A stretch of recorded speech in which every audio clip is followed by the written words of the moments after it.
자, 일단 원장님, 쓸개골이라는 거는 뼈인가요? 아니면 연골인가요? 선생님 되게 화장하고 보셨네요. 처음 보는 모습이 약간 당황해서.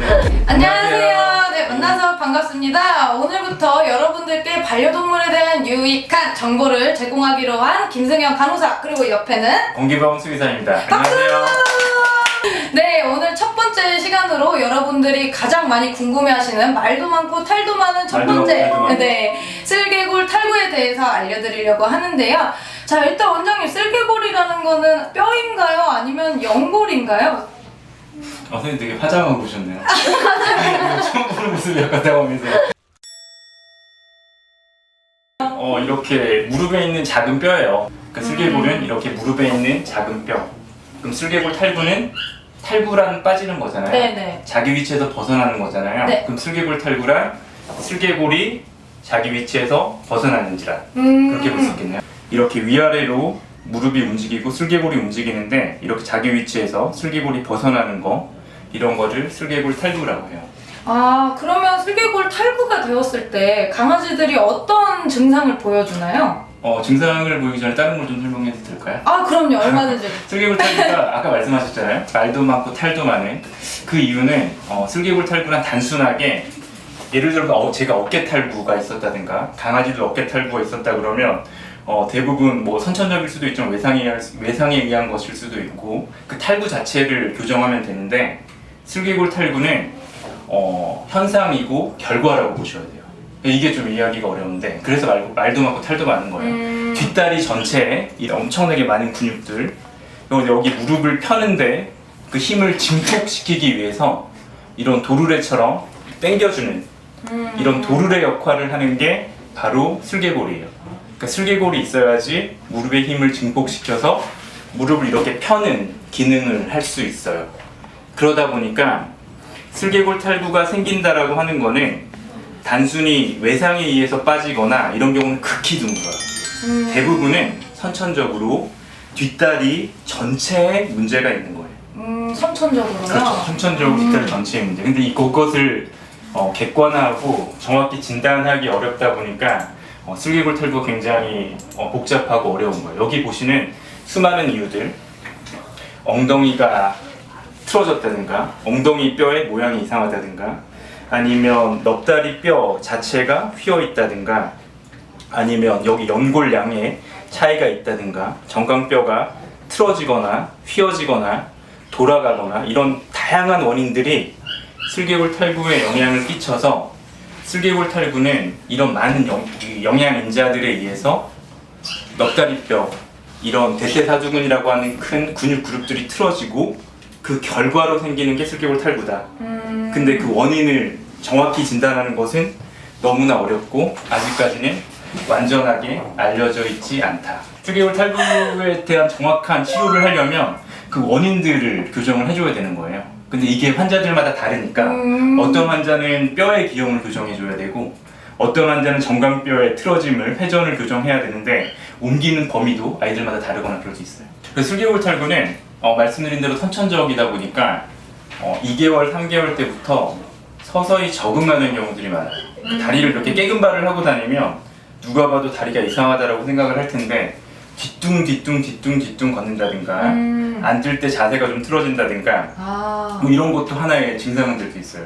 3에서 5개월 접종을 하실 때 일단 동물병원에서 필요하면 신체 검사를 받으시고 필요하면 정형외과 방사선 검사까지 받아서 선천적인 쓸개골 탈구가 어느 정도인지 평가를 받으시고 그에 맞춤으로 운동 처방이라든가 이런 거를 받는 거, 요즘엔 재활 프로그램이 잘 돼 있으니까요. 그걸 어렸을 때부터 받는 것이 중요해요. 왜냐면 쓸개골 탈구는 선천적인 질환인 경우가 많고 수술의 평균 나이도 2~3달 이하인 경우가 많다 보니까 조기에 진단하고 조기에 치료하는 거 굉장히 중요해요.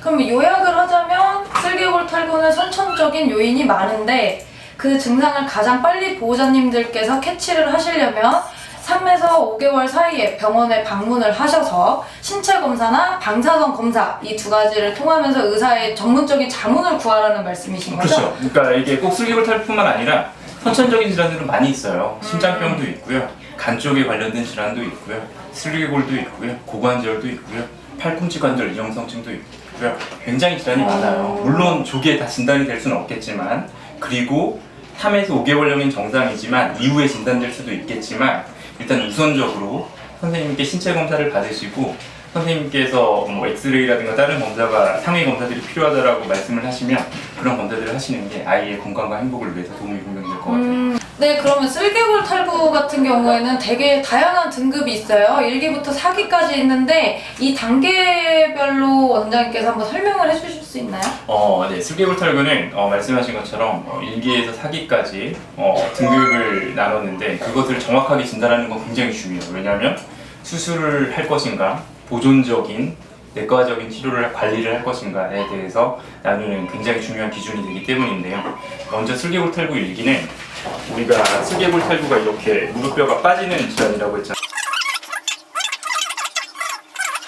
슬개골 탈구 1기는 빠진다, 손으로 밀면, 손을 떼면 바로 들어온다. 정말 잽싸게 들어와요, 바로. 이게 슬개골 탈구 1기. 스스로 빠지는 게 2기. 그러니까 1기와 2기의 핵심은 평상시에는 자기 위치에 있는 거예요. 그러니까 정렬 상태가 평상시에는 자기 위치. 근데 1기는 억지로 건들면 빠지고 스스로 빠지지 않아. 걸을 때 스스로 빠지기 시작하면 2기. 그러면 스스로 빠질 때 증상이 나타날까요? 우리 애기가 아플까요? 약간 뒤뚱거리지 아픈 않을까요? 경우도 많아요. 아픈 경우가. 왜냐면 이게 빠질 때 그냥 빠지는 아이들도 있지만 이게 빠지면서 여기와 이 부분, 그러니까 슬개골과 여기 팔차구 이 부분이 마모되는 아이들이 있어요. 4명 중에 1명에서 2명 정도. 그렇게 될 경우에 좀 심한 증상을 보이기도 하고, 아니면 이게 이렇게 빠진다라고 하는 거는 여기를 잡고 있는 다른 연부 조직들이 상할 수가 있어요. 그럴 경우에 다리를 심하게 저을 수 있어요. 그러니까 슬개골 탈구 2기라면 항상 빠지는 게 아니에요. 걸을 때 항상 빠지는 게 아니라 걷다가 빠지면 깨금 가는. 물론 다 그런 건 아니지만. 그래서 슬개골 탈구 2기는 평상시에는 자기 위치, 근데 스스로 걸을 때 빠지는데 간헐적으로 가끔. 그리고 그때 증상이 있는 아이도 있고 없는 아이도 있고. 증상 여부도 굉장히 중요해요. 증상이 언제부터였는지, 점점 심해지는지, 괜찮아지는지, 언제 그러는지, 특정 뭐 자세에서만 그런지 이런 것도 굉장히 중요해요. 그럼 슬개골 탈구 3기부터는 이게 4기까지 있잖아요. 네. 1기, 2기와 확연히 달라요. 왜냐면 뒷다리 슬개골이 거의 대부분 24시간 빠져 있는 거를 슬개골 탈구 3기. 되게 갑자기 확 달라지네요. 확 달라지죠. 그러니까 치료의 목적이 달라질 수 있어요. 수술 방법도 차이가 날 수도 있어요. 그러니까 3기부터는 아예 24시간 빠져 있고, 근데 3기랑 4기랑 차이는 뭐냐면 3기는 거의 대부분 빠져 있지만 손으로 밀면 들어가요. 들어가긴 산납이 돼요. 이게 슬개골 탈구 3기. 말기라고 하는 4기는 빠져 있어요. 근데 밀어요. 안 움직여요. 이 주변이 완전히 근육이 굳었어요. 섬유화되어 있어요. 구축이 일어났어요. 이런 경우는 예후가 떨어지는 경우가 많아요. 슬개골 탈구 4기 같은 경우는 일반적인 수술을 해서는 이게 자기 위치로 돌아가지 않고 돌아가더라도 워낙에 섬유화되고 굳어있던 부분에 다시 빠지게 되는 경우들이 많아요. 그래서 우리가 중요한 거는 3에서 5개월령의 조기 진단. 이후에도 정기 조기 진단. 왜냐면 여기 한 번만 봐주시면 슬개골 탈구 3기의 경우에 증상이 전혀 없고 보호자님들이 정상이라고 생각하는 경우들이 굉장히 많아요. 3기인데도요? 그렇죠. 그러니까 이게 좀 잘못 알려진 것 중에 하나인데, 슬개골 탈구 2기는 오히려 깨금발이 있는데 24시간 빠져있는 슬개골 탈구 3기의 경우에는 아예 빠져서 아이가 여기 적응하고 지내다 보니까 티가 많이는 안 나나 봐요. 그렇죠. 왜냐면 무릎은 굉장히 복잡한 관절이고 이런 연골이라든가 이런 부분들은 뭐 사람에서도 그렇지만 70%가 닳기 전까지는 자각 증상이 없다 보니까 어렸을 때는 괜찮아요. 근데 문제는 15년 이상, 뭐 20년 이렇게 다리를 쓰지를 못하겠죠. 왜냐하면 틀어져 있는 상태로 그렇게 되니까. 그럼 대부분 평균적으로 어떤 품종들이 더 많은 케이스가 있다 이런 거 혹시 있나요? 일반적으로 알려진 거는 포메와 말티즈, 치아와, 요키, 뭐 푸들 이런 소형견. 가장 가정에서 많이 키우는 소형견들이네요. 그리고 뭐 특별히 슬개골 탈구는 이런 소형견, 아까 말씀드린 소형견 품종이 더 많고, 포메는 엉덩이 관절을 잘 본다든가, 뭐 6에서 10개월 된 푸들, 뭐 갈색 푸들 이런 아이들은 LCPD라고 알려진 고관절 질환을 또 살펴본다든가 이런 동반된 질환을 살펴보는 것도 굉장히 중요할 것 같아요. 근데 확실한 거는, 중요한 거는 슬개골 탈구 등급과 증상이 일치하지 않는다. 아, 엑스레이상으로 나빠 보이는 것도 증상과 일치하지 않는다. 이렇게 보시. 그래서 굉장히 심각한 상태인데도 환자도 모르고 보호자분도 모르고 이런 경우들이 많다. 그래서 정기 검진, 병원에서 심장상충이나 뭐 기검사를 받을 때도 신체 검사를 요청하신다든가 이런 것도 좋은 방법이 될 것 같아요. 가장 중요한 건 오늘 영상에서 보호자님들께서 꼭 아셔야 되는 가장 키포인트는 조기 검진. 자, 다시 한번 말씀해 주시겠어요? 슬개골 탈구는 조기 검진, 정기 검진 두 가지. 그러니까 조기 검진이라고 하는 거는 좀 느닷없는데 3에서 5개월. 정기 검진이라고 하는 거는 발달성 질환이에요. 한 번 슬개골 탈구가 진단됐다고 해서 끝이 아니라 3개월 만에, 특히 1년 후에 만났을 때 말을 바꾼 적이 있어요. 보호자님 당황하시고 저도 마음이 너무 아파요. 왜냐면 3기라고 했는데 1년 지나니까 예후가 안 좋은 사기가 된 거예요. 아, 이런 1년 일들을 사이에. 이런 일들을 미연에 방지하기 위해서 한 번 이기라고 해서 거기 끝이 아니라 반드시 3개월마다, 늦어도 6개월마다.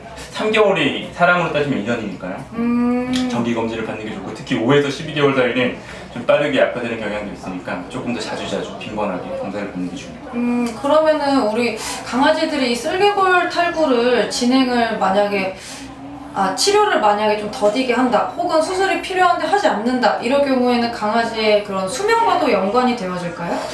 거기에 대해서는 선생님들마다 의견이 많이 다른 편인데요. 일반적으로 알려진 거는 만성 통증은 다양한 질병의 원인이 될 수가 있어요. 근데 슬개골 탈구를 치료하는 거는 당장 통증이 있기 때문에 치료하는 건 아니에요. 앞서 말씀드린 대로 아프지 않는 환자들도 많이 있거든요. 근데 이제 평균적으로는 뭐 7, 8살 아니면 특히 10살이 넘어가게 되면 어떤 한 연구에서는 80% 이상의 강아지들이, 8세 이상의 80% 이상의 강아지들이 관절염이 있다는 보고가 있는데, 특히나 슬개골 탈구가 있다면 그럴 가능성이 높거든요. 사람에서 그것처럼 치료되지 않죠. 지긋지긋하죠. 만성적으로 너무나 아프죠. 그런 거는 꼭 수명에 영향을 끼치지 않더라도 삶의 질에는 분명 영향을 끼치니까 조기 진단, 정기 검진. 정기 진단, 정기 검진. 네, 그러면 지금까지 슬개골 탈구 등급에 대해서 말씀을 해주셨는데요. 혹시 등급별로 진단 방법 같은 것도 설명해 주실 수 있나요? 슬개골 탈구의 진단이 조금 주관적인 부분이 커요. 무슨 말씀이냐면 혈액 검사로 진단하는 것들은 굉장히 객관적이거든요. 병원들마다 차이가 있을 수도 없고 수의사들마다 차이도 적을 거예요. 근데 슬개골 탈구의 진단은 신체 검사에 의존하는 경우가 많아요. 말씀드렸던 2기와 3기, 평상시에 빠져있냐 평상시에 빠져있지 않냐도 저희 병원 안에서도 환자가 방문했을 때 선생님들마다 다른 결과를 하는 경우가 많아요. 그래서 여기 보시면 이런 식으로 신체 검사 표가 있어요. 복잡한 표들. 놓칠 수가 없으니까 앞다리부터 시작해서 여러 가지 질환에 뭐 굽혔다 폈다의 각도라든가 이런 범위들, 이런 걸 하는 표들이 있어요. 이런 표들을 이용하는 경우도 있고, 그래서 여러 선생님들의 의견을 종합하는 경우들이 많아서 진료 시간이 저희 같은 경우에는 1시간 이상 걸리기도 하고요. 또 하나는 당연히 다음 검사는 방사선 검사일 텐데 여기 한번 봐주시면 같은 환자인데 너무 달라요. 방사선 사진이. 이 같은 환자 같은 날 찍은 거예요, 심지어. 그런데 마취 없이 찍었을 때는 뼈가 이렇게 좀 많이 휘어 보여서 뼈의 자름 수술을 어느 정도로 해야 되는지, 한다면 각도가 어떨지 다를 수 있고, 마취를 하며 또 이렇게 사진이 다를 수 있어요. 그래서 저희 병원 같은 경우에 뼈 자름 수술을 한다든가 좀 슬개골 탈구 등급이 높다든가 이런 경우는 마취해서 사진을 다시 찍는 경우들이 많아요. 슬개골 탈구는 아닌데 십자인대 경우에는 MRI도 도움이 될 수 있지만 외국에서도 많이 하는 편은 아니고요. 관절경을 통해서 관절 상태를 평가하는 것도 있지만 슬개골 탈구에서는 일반적으로 어차피 관절을 열어야 되기 때문에 그런 검사들은 하지 않고, 슬개골 탈구의 검사는 신체 검사, 방사선 검사, 이게 표준적인 검사라고 할 수 있는데, 신체 검사는 선생님들마다 의견이 다른 경우가 많다. 그래서 저희 병원에 내원할 경우에 8분 수의사가 같이 보고 있고요. 두 번째는 엑스레이, 방사선. 근데 방사선도 방금 보셨다시피 어떻게 찍냐에 따라서 또 너무 다르게 각도가 나오니까 달라지니까요. 그래서 일부 심한 슬개골 탈구에서는 CT가 분명히 도움이 될 수 있다. 여기까지 3가지 검사일 것 같아요. 그래서 중요한 거는 아까 말씀드렸던 조기 검진, 정기 검진, 두 가지. 조기 검진, 정기 검진. 네, 그래서 정기 검진을 통해서 선생님들께 계속 환자 상태를 평가를 받고, 다양한 질환을 함께 평가받는 거예요. 슬개골 하나에 초점을 맞추면 안 돼요. 오늘의 포인트는 슬개골 탈구는 뒷다리 전체의 문제다. 슬개골은 하나의 결과다, 현상이다. 뒷다리 전체 정렬이 틀어진 조기 검진, 정기 검진. 그래서 정기적으로 계속 검사를 받는 것이 중요해 보이고.